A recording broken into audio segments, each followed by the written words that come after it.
What's going on, everyone? Welcome into the first episode of Pistons Daily, where you can find daily content covering all things Detroit Pistons Monday through Friday. I'm your host, Kyle Garrison. You can find me over on Twitter at Kyle Garrison2, where I talk all things Detroit sports, and I am super excited to get things started here on Pistons Daily.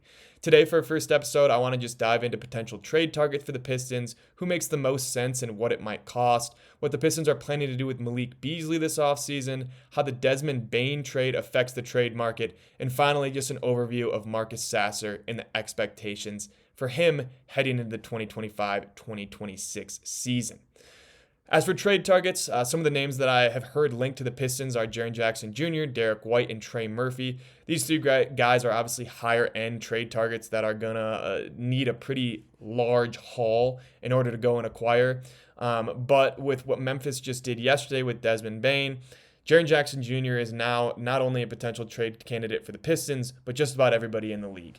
Memphis, I think, is trying to blow it up with their inability to compete in the stacked Western Conference. They just got rid of Desmond Bane, and they acquired 4 first-round picks, a pick swap, Kentavious Caldwell-Pope, and Cole Anthony as well in return for Bane. And that kind of has set the trade market. That was the first big trade this offseason. And now people are looking at Memphis as a potential team that's selling. And if Jaren Jackson is on the market, if you're the Pistons, you got to go and at least inquire about him.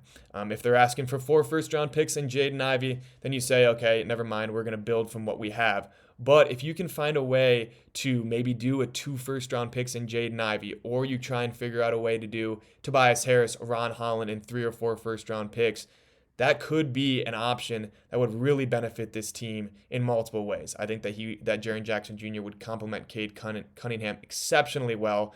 And with Jaren Jackson's ability to switch 1 through 5, protect the rim, I think he would cover up a lot of the weaknesses that we've seen in Jalen Duren's game in his young career. Obviously, Jalen Duren has a long way to go before he reaches his maximum potential, but Jaren Jackson Jr. has been proven to be one of the best defenders in the NBA and would really help out Jalen Duren's development, specifically on the defensive end of the floor. Moving on to another trade candidate that I've heard more rumblings around the Pistons community about, and that's Derek White. I think a majority of fans have kind of shut down the idea of Jaden Ivey, a first-round pick, for Derek White. And I tend to agree. I do believe Derek White is a better player right now than Jaden Ivey, clearly a better defender, and just a more consistent overall shooter with the ability to be a 3rd or 4th option on a championship team, and he's proven that. But I do believe that Jaden Ivey has untapped potential that people might be willing to brush to the side if you're going out and getting a guy of Derek White's caliber. I think that Ivey, though, struggles defensively. You saw the increase in his 3-point game, meaning he's committed to becoming a better basketball player overall. He's committed to working on his flaws in the offseason, and that's what he did last year, and was one of the best 3-point shooters on the team. Him and Malik Beasley, I would say, were probably the 2 most consistent 3-point shooters before Jaden Ivey got hurt. And if you can continue that, if you can replicate that production from year to year and allow him to grow as a defender, you don't need a guy like Derek White, and you can continue to build through the core that you've drafted. So Jaren Jackson Jr. and Derek White, I don't necessarily know how realistic those 2 trades are. I do think it's interesting to kind of talk about how potentially the Pistons could be an Eastern Conference contender, and Jaren Jackson Jr., Derek White would definitely make them a contender. But another guy that I think it transcends your team in multiple ways, but might have a lower asking price, would be Trey Murphy. Trey Murphy's coming off of his best year of his career, 21 points per game. That had a lot to do with the Pelicans' injuries that they had this past year. His efficiency was a little bit down, 36% from 3, 45% from the field, 88% from the free throw line. But, I mean, he's an unbelievable defender. He was scored 21 points a game. He had 5 rebounds, 3.5 assists, a steal, 0.7 blocks. I mean, he really does it all. He's a really explosive guy. Having him next to Jaden Ivey would be really, really exciting. A really explosive wing duo of Jaden Ivey and Trey Murphy could potentially make the Pistons one of the toughest teams in the Eastern Conference overall. Obviously, the East is much weaker than the West, much more wide open. And if you add a Trey Murphy, does that immediately vault you into a top 3 team in the Eastern Conference? I think it does, especially considering how much better year to year the Pistons' young core is getting. I mean, you expect that leap to continue next year. And if you add a guy like Trey Murphy, it could be a really scary sight for the rest of the Eastern Conference. So for next topic I wanted to touch on, which a lot of people I know in the Pistons community are very weary about and just kind of nervous, and that's the Malik Beasley extension. This is a very interesting position that the Pistons front office is in. I know Malik Beasley loves Detroit, and if compensated well enough, Malik Beasley will be a Piston in 2025, 2026. But there's a couple different scenarios where the Pistons can re-sign Malik Beasley. So right now, the Pistons are sitting at $17 million in cap space after Cade's extension kicks in. They were at $25 million, but because Cade made the All-NBA third team this year, his the amount he's owed next year increases from $38.6 million to $46.4.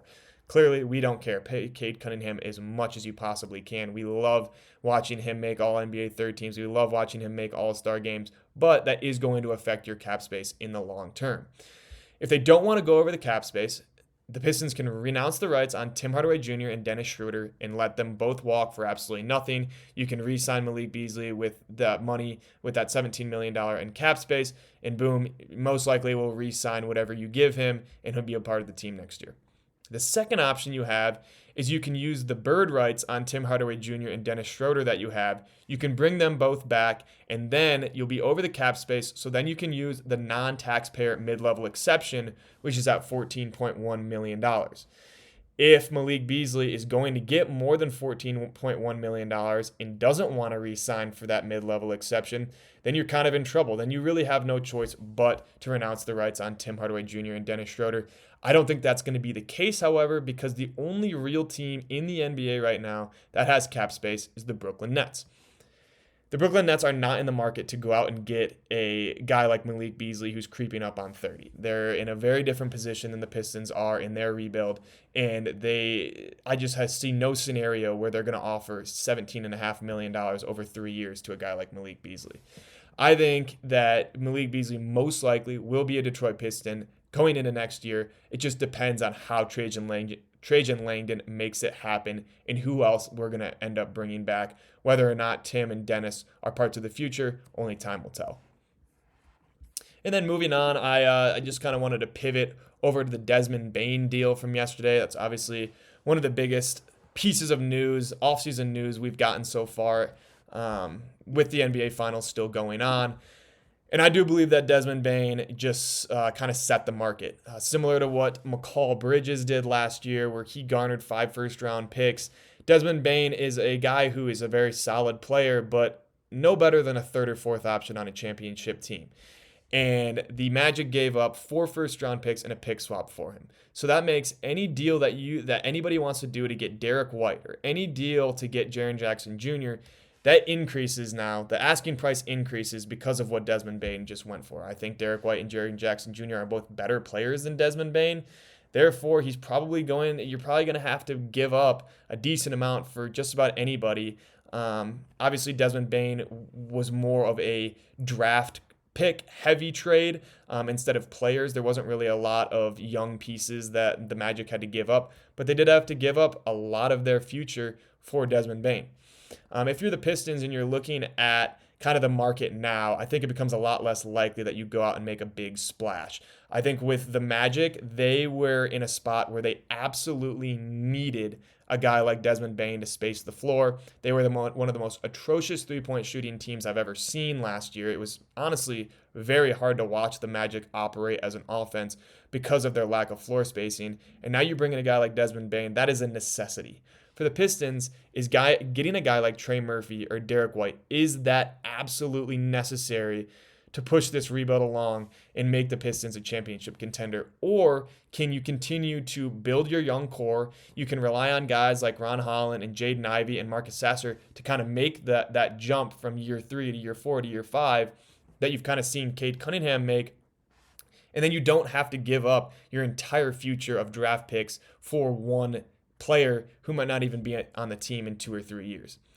It's very hard to kind of navigate that. Obviously, I'm not envious of Trajan Langdon whatsoever heading into the offseason. I think being an NBA GM is ridiculously hard.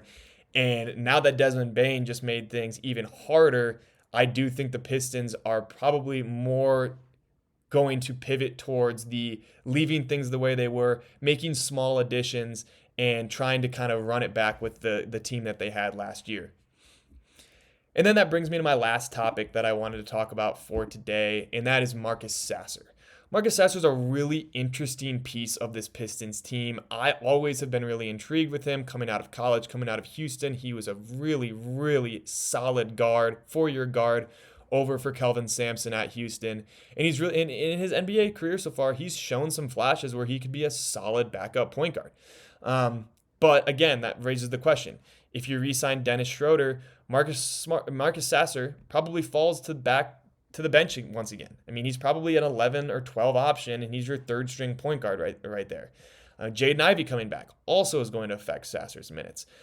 And that brings the question, do you want to continue to ride with Marcus Sasser? He's 24 years old.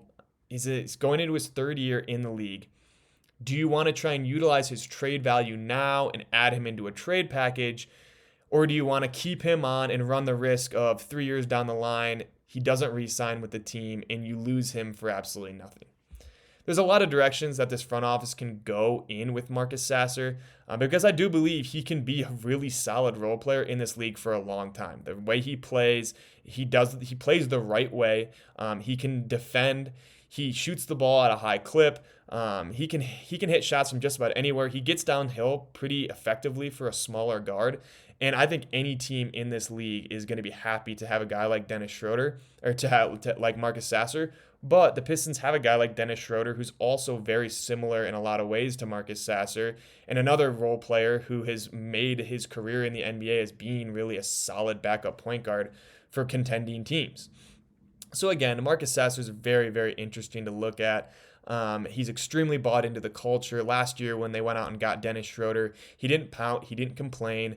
He played his role exactly how he should. He's a good locker room guy. I absolutely love that they went out and drafted him late in the first round a few years back. And I do believe that he can be a consistent piece of this offense for the future, or for this team for the future. It's just obviously going to depend on what you look at Dennis Schroeder, if you look at him as a long-term option at the backup point guard position.